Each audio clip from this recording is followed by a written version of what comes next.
Hey, creative drama class, it's Josh here. Hope you're all staying well, staying safe. By the time this video comes out, Easter will have recently passed, so I hope you all had a fantastic Easter.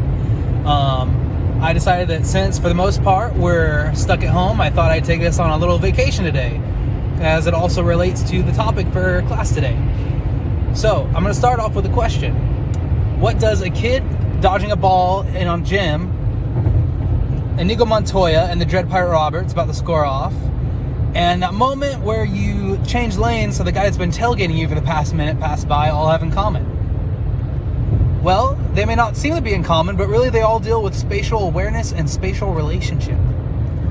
So, spatial awareness can be defined as a person's understanding of the space between themselves and an object, or the space between two separate objects in a set area. It's a really important cognitive skill that we use every day, and it develops typically early on in adolescence. We exercise it all the time. For example, when I'm driving, I have to have spatial awareness of everything that's going on around me and know the spatial relationship between my car and that dude that's going way past the speed limit. So I thought it'd just be fun. So we're going to continue on with the lesson. So, we see spatial relationship and awareness all the time in our drama class when we're doing our tempo circles, especially when we're going around in that circle and we're walking.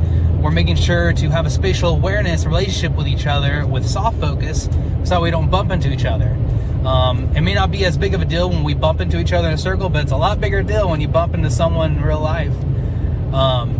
So that's cool, but it's also outside of just drama. It's in everyday life, like I mentioned, but even outside of driving, there's a lot of physical benefits to having a great spatial awareness. So rock climbers, or mountain climbers, and tennis players need to have a great spatial awareness and relationship so that they can see the good footholds and cliff placements and be aware to keep track of the ball.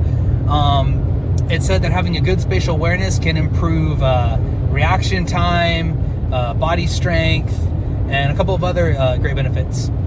But outside of the physical realm, spatial awareness and relationship is used all the time in our speech patterns and in our writing. So if I ask someone at the dinner table, hey, could you pass me the salt? That's like a verbal way of expressing like spatial relationship and spatial awareness. Also in writing, when we write, he was standing across the yard looking off into the distance. That's an exercise of literary spatial relationship. But we typically call them prepositional phrases. I'm sure everybody's heard of prepositional phrases. So today, specifically, I want to talk about the realm of spatial relationship called a kinesthetic response. So a kinesthetic response is instantaneous, reactionary. It's when something outside of you typically moves, and you, the individual, respond to that movement. You're responding in that spatial relationship to the thing outside of you. You see this all the time in theater or in film, like, for example, a sword fight. Actors are constantly reacting to the area around them and their partner that they're working with. In our classroom, we're constantly reacting to each other based on our movements, whether that's in our tempo circle or in our improv games. So it's a really cool, really awesome thing that's really important. And so that's the lesson that I want to go over today. So the game that I'm going to be doing today is called Mirror. It can be found in our textbook for the course. So the objective of the game, the focus of the game, is to help students explore movements of their body, explore their body as a whole experience, and to also work on being willing to work with a partner and to saying yes, because you're literally mirroring them. So the way the game works is you have groups of 3. If you're in a classroom environment, you'll have student A and student B, and then the side coach. So the teacher is typically the side coach, but I think it would be really cool if you were able to do it, if you have enough people, to have a third student or person be the side coach to allow for student leadership growth opportunities and development. So what you'll do as the teacher is you'll label off your students in pairs of 3. You'll go 1, 2, and 3, and they'll decide amongst themselves who is going to start off as student A and student B. So when the game starts, student A will act as if they're looking into a mirror, whether it's in their bedroom or bathroom, totally up to them where they place the setting. And they will do different gestures and movements. And student B is their reflection. They're the person in front of them in the mirror. So they have to perfectly reflect, perfectly respond to what's being happened by student A. After a little present time, the side coach, or ideally student 3, will call out student A or B to then swap who is doing the initiating and who is doing the reflecting. So the goal of this game is to work with your cast partner, work with your team, and try to be as in sync as possible. Now, the main teacher, the official side coach, will occasionally call out students 1, 2, or 3, which will then rotate the side coach into the game and one of the players from the game out to be the new side coach. This will allow students opportunities to be in all parts of the game and also to exercise their leadership skills. So that's the game. Really looking forward to showing you guys, and we'll be back in just a moment. All right, so here we go. I'm gonna have A start. Here.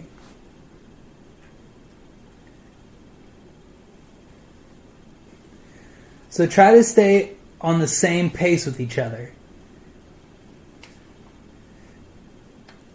Try to react and copy as fast as you can.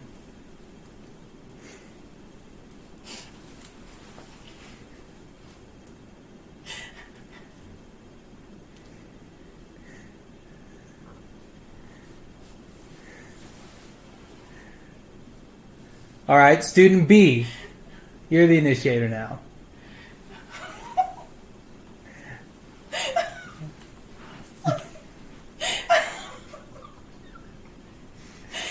There you go. Keep it up.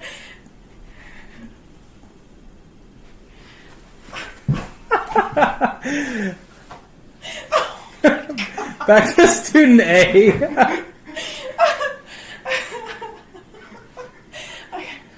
All right.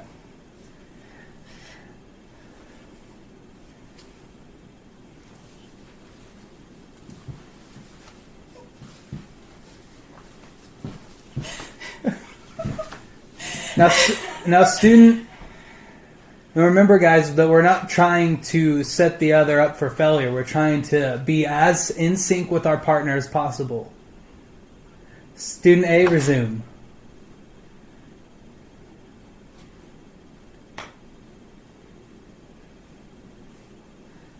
Trying to stay as in sync as possible.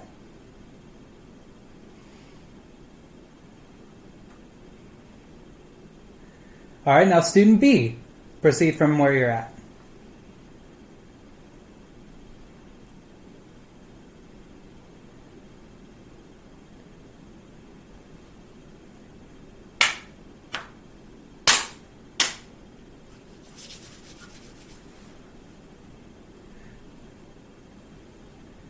All right, good. Student 2, come out. We'll swap out.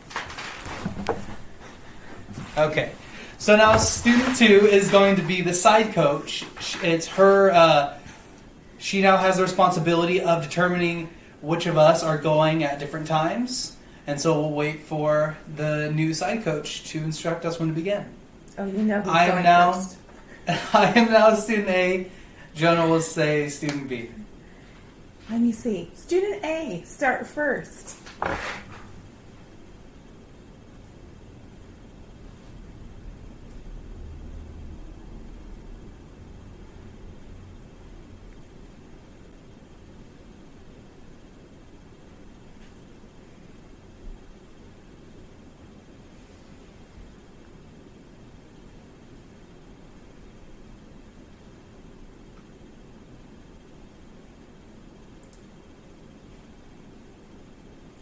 Okay, student B.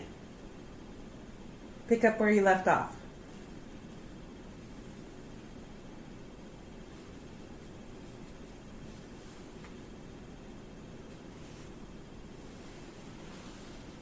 Student A, pick up where you left off.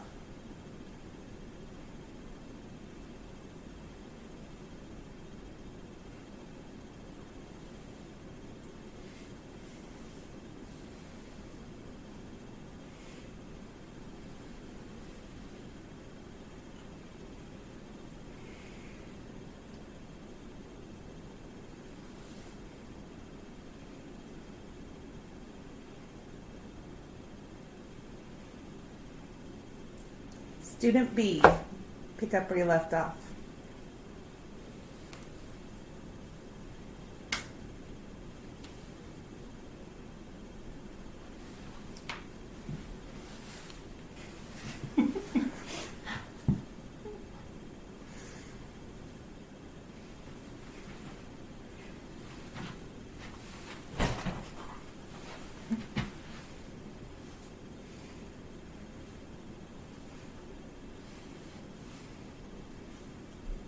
And student A, pick up where you left off.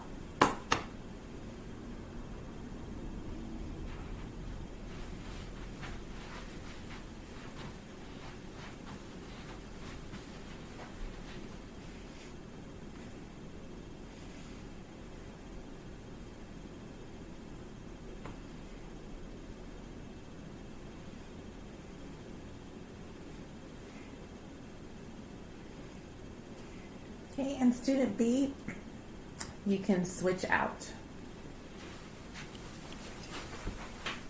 Yep, I use swap in. So now this will be our final cycle with our third student now having the opportunity to lead the activity. Student B, you may start.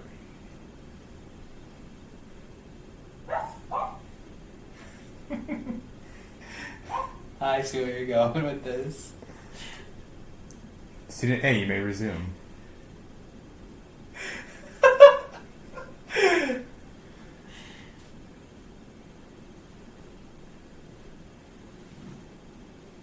Student B.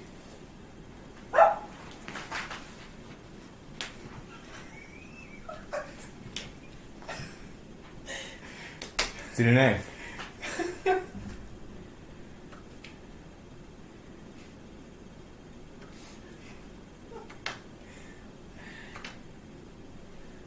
Student B.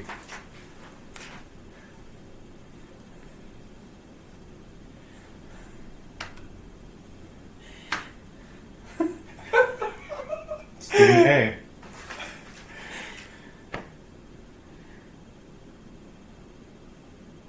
Wait, I have to do this one.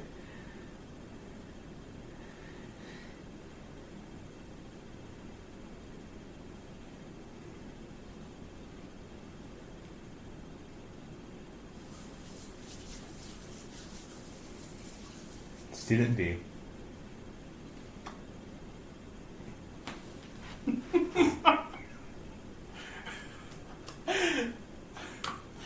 Student A.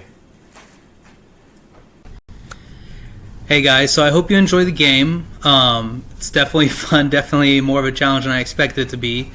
Some of the resistances that you can actually face in this game is what our book actually describes as a fear of participation, which really is a fear of approval. So in younger students, they may not really feel the need to participate, or there's a fear of participation because they're seeking the approval of their teacher or like leader figure. Usually they just want to make sure that what they're doing it right. In upper grade, the high school, this fear of approval shifts less away from the teacher and more towards their peers. They don't really necessarily care whether they're doing it right or wrong, as long as there's like an approval of what their peers think of them and what's going on. When you get to college age, it's kind of in between. For me personally, I definitely care once more again about whether I'm doing the activity or assignment right or wrong, more so than peer. But this is a great game. It's definitely great on practicing trying to be synced with your ensemble and with your partner. It's great for looking at distance. There were a couple times where my mom and I, who was participating with me, we touched. I don't really think that you're supposed to be allowed to touch. It's more of a reflection than actually any contact being made. But you know what? It's up to the kids to decide whether they put their hands on their mirrors and how that works out. Definitely look forward to seeing you guys all again. Thanks for watching and hope you have a great rest of your week.